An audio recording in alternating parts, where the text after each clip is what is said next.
Assalamualaikum warahmatullahi wabarakatuh.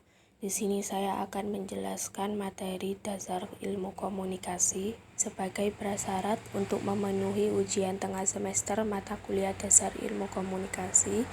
Dosen pengampu Bu Ajeng Fajarwati Sumarna, SIKOM MA, disusun oleh Selvi Eka Saputri, NIM 18604231047, kelas KPI 1E. Berikut susunan materinya. Materi pertama, definisi, sejarah, perkembangan, dan konsep dasar komunikasi sebagai disiplin ilmu. Kedua, komponen komunikasi dan proses terjadinya. Ketiga, fungsi komunikasi. Keempat, 12 prinsip komunikasi. Kelima, hambatan komunikasi dan faktor efektivitas. Keenam, persepsi komunikasi. Ketujuh, komunikasi verbal. Kedelapan, komunikasi nonverbal. Langsung saja ke inti penjelasan materi. Definisi komunikasi menurut Shannon dan Weaver. Bentuk interaksi manusia dengan tujuan saling mempengaruhi satu sama lain. Menurut Weinberg dan Willman, komunikasi merupakan upaya untuk memperoleh makna. Menurut Ross, komunikasi suatu kegiatan menyortir, memilih, dan mengirim simbol-simbol untuk membantu indera pendengaran untuk mendapatkan makna dan respon. Menurut Laswell, komunikasi terbagi menjadi 5. 1. Komunikator. 2. Pesan. 3. Saluran atau media. 4. Komunikan. 5. Umpan balik atau timbal balik. Sejarah perkembangan ilmu komunikasi. Komunikasi kurang lebih ada sekitar 53.000 tahun, dikenal Cro-Magnon, ditemukan artefak lukisan di gua. Tahun 1844 mulai adanya telekomunikasi yang berupa telegraf oleh Sandy Morse. Tahun 1946 diciptakan teknologi komputer. Komponen komunikasi terbagi menjadi 5. 1. Komunikator, orang yang menyampaikan pesan kepada komunikan dengan tujuan tertentu. 2. Pesan, informasi yang ingin disampaikan oleh komunikator kepada komunikan, bisa berupa kata-kata atau simbol. 3. Saluran, pesan dikirim dari komunikator kepada komunikan, bisa berupa lisan, tulisan, melalui sosial media seperti chat WA atau Telegram. Yang keempat, komunikan, orang yang menerima pesan dari komunikator. Komunikan bisa lebih dari satu orang. Yang kelima, umpan balik, respon atau tanggapan yang diberikan oleh komunikan kepada komunikator. Proses terjadinya komunikasi jika seseorang manusia mengadakan interaksi dengan manusia lain. Contoh, si Mas A berkomunikasi dengan si Mbak A. Mbak A menanyakan tentang bagaimana ya ini caranya. Pasti si Mas A menjawab dan memberikan umpan balik untuk menjawab pertanyaan si Mbak A. Jadi bisa dikatakan bahwa komunikasi timbul sebagai akibat adanya hubungan sosial. Fungsi komunikasi ada 4. 1. Fungsi komunikasi sosial. Konsep diri dari konsep interaksi. Cara pandang diri kita bisa disebut nubuat diri sendiri. Kedua, fungsi komunikasi ekspresif, menyampaikan perasaan atau isi pikiran.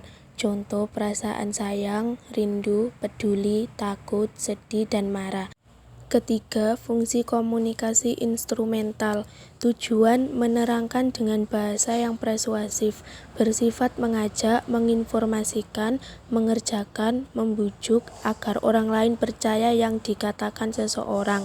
Keempat, fungsi komunikasi ritual, budaya adat istiadat kuno atau ritual upacara-upacara. Contoh 7 bulanan, khitan, tahlil 40 harian, pengajian, kelahiran. Prinsip komunikasi terbagi menjadi 12. 1. Proses simbolik, lambang atau simbol yang kita tunjukkan atau ucapkan, pesan verbal ataupun perilaku nonverbal, dan objek yang bermakna sama dan kesepakatan bersama. 2. Perilaku mempunyai potensi. Perilaku memiliki keterkaitan dengan komunikasi, tetapi bila seseorang memberikan makna, karena setiap perilaku memiliki potensi yang ditafsirkan. 3. Dimensi isi dan ruang. Hubungan berkaitan dengan konteks, dengan siapa kita berbicara, menekankan pada isi pesan verbal, dan bagaimana menyampaikan pesan secara nonverbal. Keempat, berlangsung dalam berbagai tingkat. Terbuka, kita sangat sadar apa yang kita komunikasikan ada feedback. Tertutup, hanya berhenti di respon.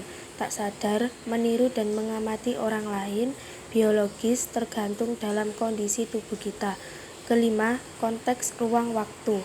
Pola komunikasi yang kita ciptakan tergantung pada iklim, suhu, cahaya, dan waktu keadaan sosial atau psikologis. Keenam, prediksi peserta. Hendaknya seseorang menggunakan strategis berkomunikasi. Jangan sampai pesan yang kita ucap atau kirim menyakiti, supaya respon dari penerima akan sesuai dengan harapan atau adanya umpan balik. Ketujuh, bersifat sistematik. Sistem eksternal berkaitan bagaimana kita berkomunikasi nonverbal. Sistem internal yang terlibat dalam komunikasi di bagian lingkungan, masyarakat, keluarga maupun kelompok. Kedelapan, semakin mirip latar belakang sosial budaya, semakin efektiflah. Kemiripan latar belakang meliputi ras, bahasa, tingkat pendidikan seseorang agar mempermudah dalam berkomunikasi supaya berjalan efektif. 9.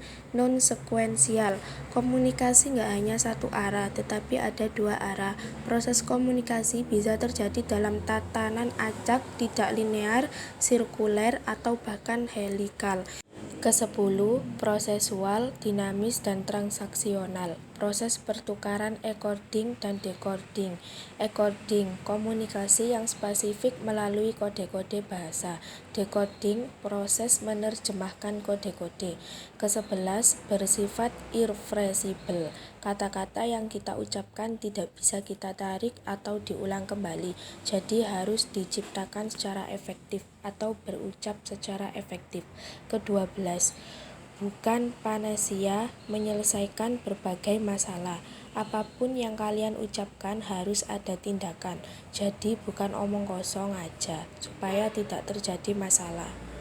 Hambatan-hambatan komunikasi terbagi menjadi 3. 1. Hambatan teknis terjadi pada hambatan teknologi. 2. Hambatan semantik, perbedaan makna terjadi karena budaya yang berbeda. Ketiga, hambatan manusiawi berkaitan dengan psikologi. Psikologi berkaitan dengan kerangka berpikir. Faktor-faktor efektivitas komunikasi terbagi menjadi 7. Yang pertama, kredibilitas, berkaitan erat dengan kepercayaan. Yang kedua, konteks. Konteks berupa kondisi yang mendukung ketika berlangsungnya komunikasi. Yang ketiga, konten atau isi pesan merupakan bahan atau materi inti dari apa yang hendak disampaikan kepada audiens. Yang keempat, clarity. Pesan yang jelas alias tidak menimbulkan penafsiran yang bermacam-macam, kunci keberhasilan komunikasi.